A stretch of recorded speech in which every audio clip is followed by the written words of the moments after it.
The role of technology, I think for us at GN Bank, it's a very simple matter. Technology makes life easy. It makes it efficient for us to render services to our customers. We now have close to 1 million accounts, and you can imagine how you have to attend to these customers and their transactions manually, and the long queues that they will form, and so on and so forth. So there is no question that it promotes efficiency in the service delivery of the financial institution. The other thing that I think technology does for us, it gives us the opportunity to offer customer service in a way that will be pleasing to the customer. So for example, we have tried, by the nature of our business, to take banking to where our ability can take us. Yolanda mentioned 1,000 that a bank can possibly do. We said we wanted to do 300. At the moment, we are 295 offices across Ghana, and we tried to make it balanced, go to every district at least, and all regional capitals.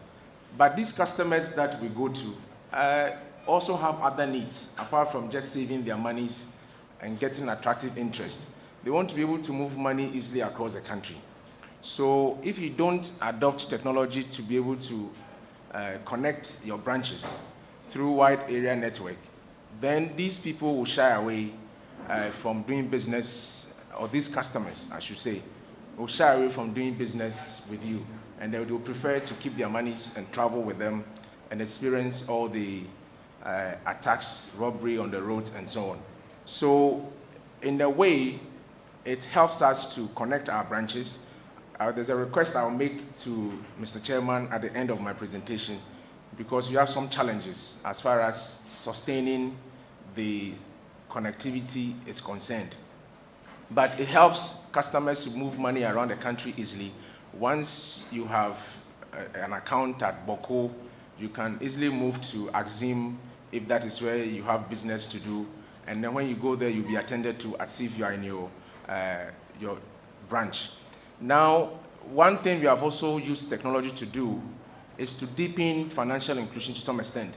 We want to take banking to the ordinary people, ordinary person in society. So we know they can't come to the bank. We know sometimes they are afraid of the nice banking halls. They don't want to come and see suit-wearing guys and feel intimidated. So we have deployed what we call mobile bankers into the field. And at the moment, the number about 1,300. Without technology, you can't manage these people. And even the transactions that they record. Every day, they record well over 20,000 transactions. They couldn't do this manually. And how we have to credit these customers' account on the same day that the transaction is done. And in the field, customers receive instant notification that the deposit they have made have gone to the bank. And to some extent, it improves or boosts customer confidence in the bank, because these are people who naturally will want to shy away from the banking sector. So if we're able to leverage on technology to go closer to them and give them these tools, SMS alert instantly and so on, and they are also able at any point in time check their balances on their own to see that the accounts are reflecting the deposits that they have made. So in a way also, the role that it plays is that it helps us to manage our customers, manage our transactions, and help customers to boost customer confidence in the business that we do. In terms of cost, if you look at all the things that we have been doing, volumes of transactions that we undertake, even though we have numbers well over 2,500 at GM Bank alone, if we didn't have technology, we'll be talking about double or triple that figure. And I'm not sure we'll be able to sustain that kind of payroll and so on and so forth. So in terms of its ability to reduce personnel cost and emolument, I'm not saying that it is still cheaper at this stage, but if you compare with doing the same amount of business with that technology, then you'll be paying more as far as operation cost is concerned. Now, technology has also, or the availability of it, and we taking advantage of it, has led us to introduce new products. So, like the SMS alert I spoke about, it is not only the market women and the vendors, the food vendors that benefit from these alerts. Also, business people who are busy, who cannot manage their account, but they want to be constantly alerted, also subscribe to SMS alerts. And I think at this stage, almost every bank in Ghana is able to provide that for the customer. We have even gone to the extent of allowing sale of airtime so that you support the customer to be able to continue his communication and data consumption and so on. So we have introduced these new services that hitherto we couldn't do without technology. Internet banking. And recently, you hear in the airwaves, banks are craving for customers' attention when it comes to GIP, Gibbs Instant Pay. So we realized that consumers or customers are in a hurry. The world is changing so fast, except marrying so fast is what is left to be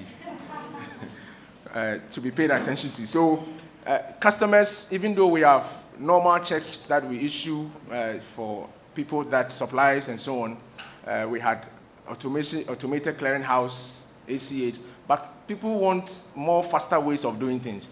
So now you hear Gibbs Instant Pay, you hear people want to use their mobile devices, not just to pay suppliers within their own banks or their own mobile network, but they want to cross over to the other side and go through, if you like, inter-wallet or inter-bank processes. So there's pressure on Gibbs, there's pressure on government to make sure that these things happen. And it's technology that is making this possible. And of course, business promotion. You can't hide in the corner. Yes, the televisions are there. Yes, the radio promotion is there. But you also have a huge constituency on social media. So we have had to be very active on Facebook. We have had to answer questions. I posted something on Facebook, and I didn't know it would get a lot of attention. And so many questions were coming that somebody had to call my attention by mail to say that go to Facebook and answer the questions. So yes, you can use, we have used, and you can use technology to reach your customers, tell them the new things that are happening in your institution, and also have a way of linking your website to your Facebook platform, and there is Twitter and all the rest, Instagram. I checked the Honorable Minister's complimentary card, and there's no surprise that he's a Deputy Minister for Communication. All the social media platforms appear on his complimentary card. So we need to come to speed with these platforms so that we are not lost out. Now, one point that I think has happened when it comes to the role of technology is that it's woken us up in the banking sector. I think we have been sleeping for far too long, and technology has woken us up and to the realities. And like Madam Cuba said, if you don't stay awake and think about your business, some other people will come for different parts of your business, and then you will die. Now, there's an interesting quotation I saw when a U.S. appeals court they were fighting over who gets license to do federal banking. And the judge said something interesting about banking. He said, whatever the scope of such powers, the power to give federal license to some institution, whatever the scope that powers may be, we believe the powers of national banks must be construed as to permit the use of new ways of conducting the very old business of banking. So we need to adopt technology, find a way to change our business processes. Otherwise, these new things and these new judges, these judges will, and this was said some 40 years ago. Today, you have in America, they call our Bank of Ghana the Banking Supervision. They call this OCC, Office of the Control of the Currency. And the acting one, I think he's called Noreka Keith. He's saying that as late as, or as recent as yesterday, he delivered a speech and said that he's going to grant national banking licenses to fintech companies. So this is a serious wake-up call. This battle has been ongoing, and he says that now it's under consideration, and since 2005, they've been working on setting up offices in the regulatory department to take care of fintechs and technology. So if banks have been sleeping or delaying and waiting to continue to do the traditional ways of doing things, and so because Gupindum has a bank in the US, Chicago, and we're trying to get the diasporan community to bank with us. And the first question they will ask is, would your bank allow me to pay my bills and do all the payments without coming to your office? If you have that capacity, then you will come. So they are detecting the pace. So it's important that we look at what the customers are looking for and think about the processes that we can use technology to deliver. And the reasons are there. The NTA chairman mentioned of it. Mr. Chairman said 36 million subscriptions. This is a resource that is there. We have gadgets all over. We sleep with it, we wake up with it, we go anywhere with it. And so it's now part of us. And all the, if you like, the plenty devices that are in the system, otherwise people will begin to walk away from your bank if you don't do that. And also because of these fintech companies, there are too many of them, and there are not just many. Investors are looking into invest in them. According to the Forbes magazine, since 2010 up to now, some $24 billion have gone into these companies. So they are there, they are marauding, they are coming very fast from different angles, like we were told before. And if you don't wake up, you'll find yourself wanting. And of course, the millennials, the young people, there are too many.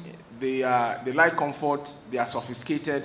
My father is learning to send WhatsApp, and when he says hi, I laugh at him.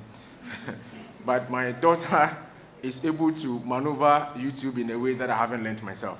So these young people who have a lot of financial years ahead of them are detecting the pace, and if you don't respond to them, we will find ourselves wanting.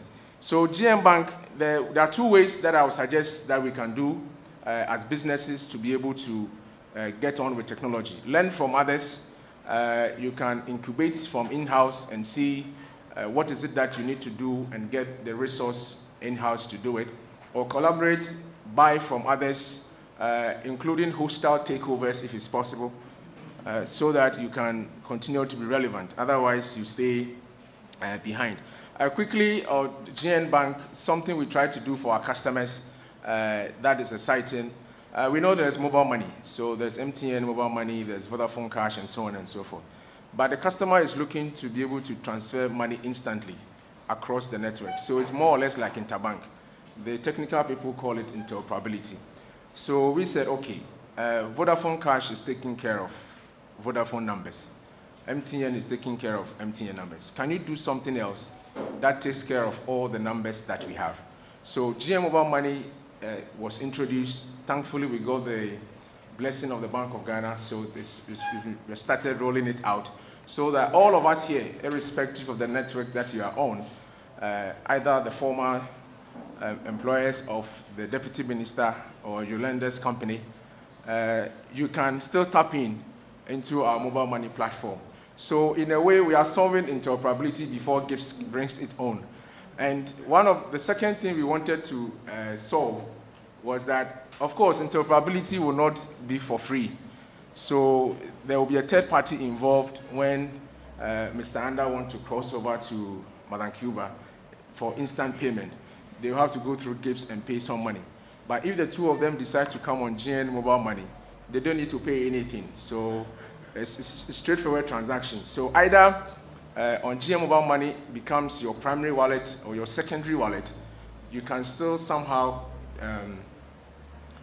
conduct business, make transactions, make payment, and in a hassle-free manner. So this is something that we have also thought through to go around the lack of interoperable system to give the customer an option to take advantage of. The other thing, I've spoken about the cost already, and one thing is that we set out to bank the unbanked, but it's now obvious that it's an impossible task to take an office brick and mortar to every part of Ghana. So yes, BOG or Bank of Ghana, the regulator, for as far as the banks are concerned, to have an account is some kind of too restrictive. Bring that. Sometimes I say at management meeting that not so many houses have water and electricity. So if you want a bank account and they say that bring electricity bill and water bill, how are you going to get it? So it's our effort to get to those people is hindered by these kinds of regulation. But with mobile money and what we have also introduced, it's a way to welcome these people on board so that at least you have a semblance of a bank account, which is one of the innovative ways that we are going around it. I will end quickly, but I've seen two important people here that they can help us deepen and promote or grow our businesses in a better way. The first one is about data penetration. I've seen the NCA sanction telecom companies for not staying on the services that is required, the standard approved. Is it possible for the NCA to raise the bar a bit to say that the minimum penetration or data provision anywhere will be 3G? Because it's obvious that you can't do anything or much with 2G technologies. And some of the places that we have gone, yes, mobile money is good, it goes to the last mile, but you still need some physical presence to be able to exchange physical cash with electronic value. But if the data that is available is 2G, and I'm not IT, but sometimes you see Edge and the rest. For the customer, my own interpretation is that it's not fast enough. So instead of saying 2G or Edge, we want a fast enough data availability all over, if it's possible. I don't know the policy on that, so that it can help other businesses to go to the hinterland and support others also to grow.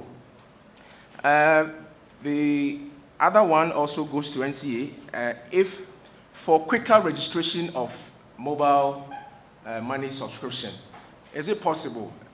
We have registered people already. My phone that I use, I've registered. That is why I'm able to use it. Would it be necessary for any mobile money operator to start registration again? If you are not careful, you have a possibility of having one name as subscription and another ID card for subscription of mobile money service. It has happened to a few people before. So fraudsters may take advantage of that. But if it's possible to tap into a central database of all the 36 million subscriptions, so you know who you are dealing with from the very onset, so that NCA can, if you like, promote the quicker inclusion by other people. They just bring the phone, you check it's them, they get signed up. And that is one suggestion. So I would like to end here, but of course, technology is not taken on in a wholesome way without, in a wholesale manner without thinking through it. Because one thing we have experienced also, and just one example, is that if you are not careful, there will be what I call automation of fraud. Because these IT people are smart, you expose yourself to the cloud server, a lot of security protocols and algorithm. I'm just saying them so that you know they've been bombarding me with the IT terms. And PCID and Ministry of the Department of Defense, security protocols and so on.